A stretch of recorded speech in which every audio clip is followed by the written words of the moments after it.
Welcome back to the Green Beans Go channel. It's your host, me. Today is Dinger Tuesday, the thing that got this all started, really, a few years ago. Unfortunately, they have changed what we know and love about Dinger Tuesday, and we have lived with it, we've adapted, and we continue to push forward. Yesterday was a good day for as pessimistic as I was. I wasn't trying to be pessimistic for any reason. I was just trying to read what was given to me, and it didn't look like it was going to be a good day. I was a little bit wrong. The volume was up quite a bit more than I expected. If you look at the odds ranges of the plays that we hit, they're all clustered in that mid-3, low-4s range.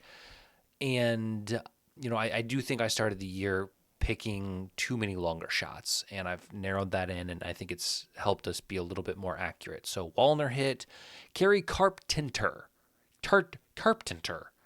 I'm noticing that I typed it in wrong. Tyler O'Neill, Pete Alonso, Stanton, and Freeman also gave out Varsho as a third lean, and he ended up hitting one. So we'll accept that for what it was yesterday. If you want to sign up for Novig, you can. Here we go. I'm going to tell you right now, it does get better. There's a lot of red on this page. And again, it's similar to yesterday. I could be wrong. I'd encourage you to do your own research. But looking at this slate, I'm not fired up. Oh, I got a haircut, by the way. I mean, Lord have mercy.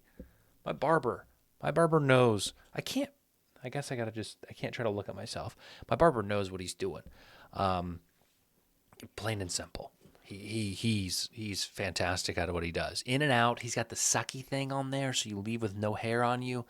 It's not a big place. You're usually the only one in there. It's awesome. This game in Pittsburgh is not awesome. And I have O'Neill Cruz as my only lean, and I want you to notice that the price, I think, says it all about what we can expect in this one. O'Neill Cruz is typically in the mid-300s, so, about a 20 to 25% implied probability with that odds.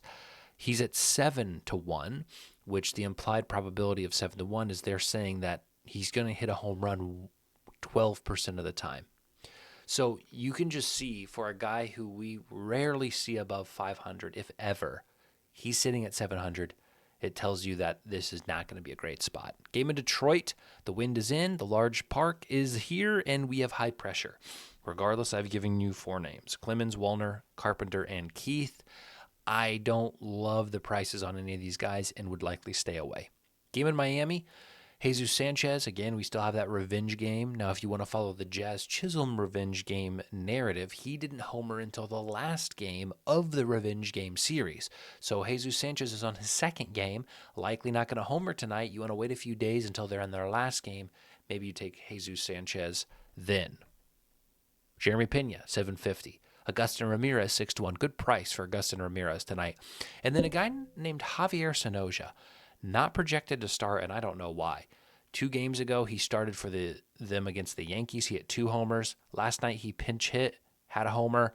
So I'm confused. Again, against a lefty, Houston's throwing a lefty tonight, I believe. I don't know why Sonoja wouldn't get the start. Check him out if he does. Game in Washington doesn't look good overall. Brent Rooker and Josh Bell are my only leans. Game in Philadelphia, we're going to go back to the well. Westberg and O'Neill, and also Max Kepler. I'm a little torn about this one. Lefties pitching for Baltimore, I believe. And no, scratch that. That's not true. That was maybe yesterday. That's not true. Forget I said that. But the point is, I couldn't nail anything down here. Just looking at the matchups, this is what I felt was best. I probably will stay away from it. Game in Boston, total fade for me. Garrett Crochet's pitching. Wind is blowing in, big park, low humidity, high pressure. Same thing really in New York. It's just what's happened to the weather. I mean, I'm not complaining personally because I don't mind a little mid-70s, not as wet. Like it's just been wet outside. Just like, oh, it's a moist day. How's your day? Moist, drippy, right? It's a little better for me. Not so good for the home run ball. We'll keep pushing. Andrew Vaughn, game in Atlanta. Matt Olson and Drake Baldwin. However, there's rain possible. There's winds blowing in, and there's high pressure. How is wind blowing in at all these parks? How do they arrange these? How is Mother Nature treating us this way? What have we done to her to offend her? It's very confusing. We'll get better. Just hold on to the next slide. Game in Texas. I'm giving the matchup against Will Warren a green grade. I don't think Will Warren is that bad. I kind of like his stuff, but matchup-wise, there's a lot of people who look good against Will Warren. Josh Smith at 9-10, Corey Seager, fool me once, shame on you, fool me twice. Strike three, you're out. I am taking a look at Corey Seager today at 375. And then for New York, now Nathan Eovaldi is pitching. He's been pretty stellar. I like the lefties, though. Bellinger, McMahon, and maybe even Jazz Chisholm. Trent Gresham, also been hot. Not Austin Wells, though. Only lefty I didn't like. You know what that means, guys. You know what that means. Probably one of the better spots today, if you ask me. And that's saying something, because I don't usually like Texas. I don't like the Texas Stadium. Game in Chicago. Can we move on? The wind either needs to turn around and head the other way, or we need to get out of Chicago, because this is now the 5th game in a row, I believe, where we've seen the same exact thing. High pressure, wind blowing in. Michael Busch and Pete Crow Armstrong are my only leans. Cubs money line under 8, things of that nature really speak to me. I think the Reds struggle here, struggle to get runners on base and struggle to especially get runners home. If you want to sign up for my Patreon/Discord, you can do that for $10 a month. We hang out in there. We talk ball, we talk life, we talk whatever you guys want to talk. We will have fantasy football leagues. We will have drafts in a few weeks, and we will have fun. Colorado. Finally, there's some green, guys. Whoa, green means go. Are we looking at Colorado today? I am. Left-handed batters for Toronto. Nathan Lukes, 575. Addison Barger, didn't love the price. He's getting the Colorado tax right here, 290. But they are pitching a bullpen game, which means it's hard to get a true read on what this is. So, I've given you 2 names. I've said left-handers, but probably anybody's in play just because of how much Colorado's going to cycle pitchers in this one. For the Rockies, against Jose Barrios, a lot of guys for Colorado match up well. I'm not going to get cute, and I'm not going to say I like Colorado money line at plus 180 or whatever it is, but I'm shocked at the amount of optimism, at least Ballpark Pal has for the Rockies bats. Mickey Moniak, Warming Bernabel, Tovar, and Goodman all looked tremendous today. So look into it, and if you want to make a decision, you go for it. Game in LA, we'll start with Tampa Bay, which is the worst side. Brandon Lau and Junior Caminero at 450. How often do you see Junior Caminero above 300? And he's in a good spot, park-wise. Now, Jose Soriano, who's pitching for LA, has been a home run denier. He has been throwing concrete rocks. The man has been out there pitching what I would call pebbles. Nobody's spanking them, but that price is pretty good for a guy who's probably going to have 2 plate appearances against a reliever, and not to say he can't hit against Soriano anyway.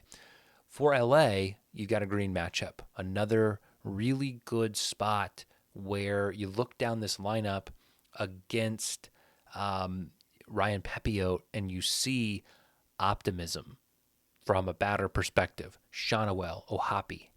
Those are my official leans, but Zach Nitto, Trout, Ward, Adele Moncada, all are popping very high in the home run probability category. Also, I think LA money line at minus 125 has some value. Now, I said yesterday I thought the Padres had value, and they didn't do anything. Awful. You would have lost any bet you would have placed, whether it was team total, whether it was spread, whether it was money line. So I was wrong there yesterday. I'll admit that. I'll own it. But I like LA, and I like them a little bit more than I like San Diego yesterday. Speaking of the Padres, Fernando Tatis Jr., 425, good price. Ryan O'Hearn, 800, great price. For Arizona, they're facing Yu Darvish today. I think you got to go chalky against a guy like Yu Darvish, and especially on a team like the Diamondbacks. Although I'm saying that, but yesterday they got one from Blaze Alexander, Tyler Locklear the night before. I think Alec Thomas hit one. So some of these guys we haven't heard of or talked about much are stepping up, at least in the short term after their trade. So regardless, I'm going to go chalk, Corbin Carroll and Ketel Marte. Game in Seattle looks good for Seattle, not necessarily for the Sox. Brian Woo's pitching. He's really good at home, and nobody looks good for the Sox. So J.P. Crawford 10-1, Josh Naylor 650, Cal Raleigh and Suarez, if you want to go chalk, also matched up well. So I'm not ignoring the fact that they look good. I'm just choosing two guys that I like a little bit better. Last game of the night, game in L.A. We got Alec Burleson. For as bad as this team looked pitching matchup-wise, Burleson at 380 is not even tempting to me. I probably won't play it. Actually, I know I won't play it.